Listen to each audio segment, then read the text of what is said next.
quais que são as fases?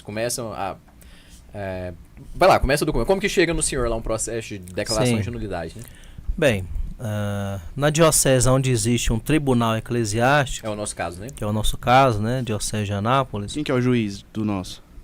Esse que vos fala. Sou eu. Que isso, hein, cara? Então é isso. Aí os padres já sabem, né? Então eles... Normalmente a pessoa tem que procurar o seu pároco, primeira coisa. Você se casou pela igreja.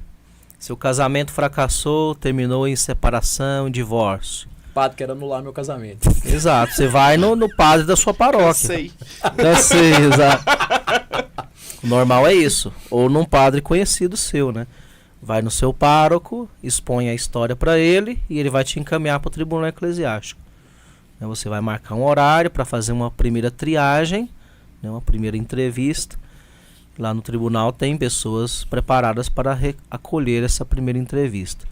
Então ela vai ouvir, né? Geralmente quem ouve essa primeira entrevista é uma pessoa que ocupa o cargo de juiz auditor. É um padre também? Ou... Não, podem ser leigos. Aqui na nosso tribunal temos leigos e padres, né? Temos 2 advogadas, 1 advogado, leigos e 2 padres que trabalham com isso. Então, precisa ser católico, ter a boa formação e já pode atuar como juiz auditor. Então ele vai ouvir a história daquela pessoa com calma e vai analisar se existe algum fumus, né, algum sinal de nulidade. Se existe sinal, então ele vai instruir como abrir o processo. Primeiro passo, escrever a carta, né, que nós chamamos de libelo. Então você escreve o libelo, seguindo o roteiro, né, aquele que você mencionou no início, que você pesquisou alguns. Então tem um roteiro, cada tribunal tem o seu roteiro, a pessoa leva aquele roteiro para casa e vai escrever a história dela. Como foi criada, a família dela, a família do ex, namoro, noivado, casamento, vida de casado, separação e situação atual. São as fases principais. Então ela vai entregar esse escrito no tribunal, de novo, para o mesmo juiz, vai fazer um retorno, né, no juiz auditor. Ele vai ler, analisar, fazer correções se for necessário. Uma vez aprovado o libelo, ele passa a lista de documentos necessários que a pessoa tem que levantar. Documentos civis e da igreja. Então ela vai trazer toda a documentação. Então aquele pedido é protocolado, né, entra oficialmente no tribunal. Recebe o número de protocolo e vai para uma fila, né, da fila dos processos de nulidade para ser trabalhado. Então tem várias fases processuais depois disso. Então geralmente uma pessoa... Desculpa, só concluindo aqui. Então uma pessoa chega lá e fala, ó, pô, se tá separado, uma pessoa chegou lá no padre e falou, ó, anula meu casamento. O padre, opa, peraí, vamos ver, né? Sim. Aí ela faz o libelo. Libelo. Faz lá o negócio. Aí manda pra outra pessoa pra ela também fazer. Ou ainda não? Ainda não. Não, é só uma das partes que faz tudo isso. Entendi.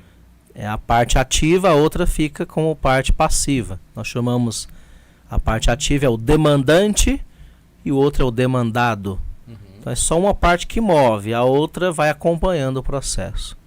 Um só libelo para a história dos dois. Mas aí quando que dá o direito à ampla defesa e à controvérsia do... Durante todo o processo existe muita oportunidade. Quando o processo é protocolado, então ele vai para a mão do vigário judicial, que é o juiz presidente do tribunal, né?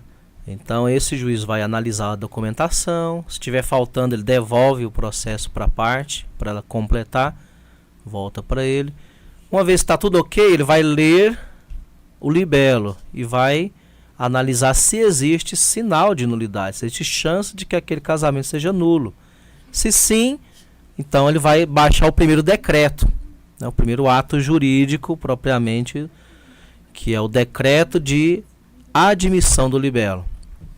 Então aí sim, aí ele manda um decreto de citação para a outra parte, a parte demandada. Aí ela vai tomar conhecimento da causa, dos motivos, vai poder se manifestar por escrito ou verbalmente. Então o direito de ampla defesa ele perdura durante todo o processo. A outra parte, a demandada, ela sempre é informada de todas as etapas e tem contestação. Se ela quiser contratar um advogado canonista para representá-la, pode fazê-lo. Se quiser defender-se sozinha, também pode. Então existe toda essa... Na verdade, tem um negócio que eu queria fazer, hein? O negócio é que não dá dinheiro e gasta muito tempo, mas eu queria ser defensor do vínculo, velho. Deve ser bom demais você ser defensor do vínculo. Que é tipo, é o Ministério Público do Direito Canônico, né? Exatamente. O defensor do vínculo. Porque a maior parte dos casamentos aí não são nulos. Eu até, assim, o Padre Farn tá aqui, perdão, né? Mas a maior parte a gente vê que a igreja declara nulo mais por misericórdia do que por ser. A pessoa era imatura. Era imatura só naquele dia, naquele momento, porque o resto da vida tava fazendo besteira normal lá e tava assumindo as consequências, né? Até brinca, eu não, né? Até tem um colega meu que brinca, né? Que ele conseguiu a anulidade matrimonial dele, né? Aí ele fala assim, mas por que você conseguiu a anulidade? Ele, arrependimento eficaz. Que é um instituto que tem no direito civil, né? No direito penal, né? No direito ordinário. Então, assim, existe o arrependimento eficaz no criminal, né? Então aí ele brinca, né? Que é como se fosse, né? Como se fosse. Mas é até bom as pessoas que estão vendo e vão ver depois que não é fácil, né? Provar nulidade. Olha o processo que é todo aí, você entrega o demora e é caro, tal. Né? Aqui quanto que custa um processo de nulidade? Aqui na nossa diocese, o processo ordinário são 3 salários mínimos. É o mesmo preço de lá de São Paulo, onde que eu acho. Quando é o processo chamado mais breve, 2 salários. Também um processo documental, 2 salários. Tem gente que tava querendo, vou assistir o podcast hoje porque eu quero anular o meu casamento. Já arrependeu, né? Porque é muito extenso o processo. É extenso, tem várias fases, né? Aqui no nosso tribunal diocesano, um processo ordinário dura em torno de 2 anos a tramitação. Mas tem tribunais que, por causa do acúmulo de causas, demora mais, né? 3, 5 ou mais anos.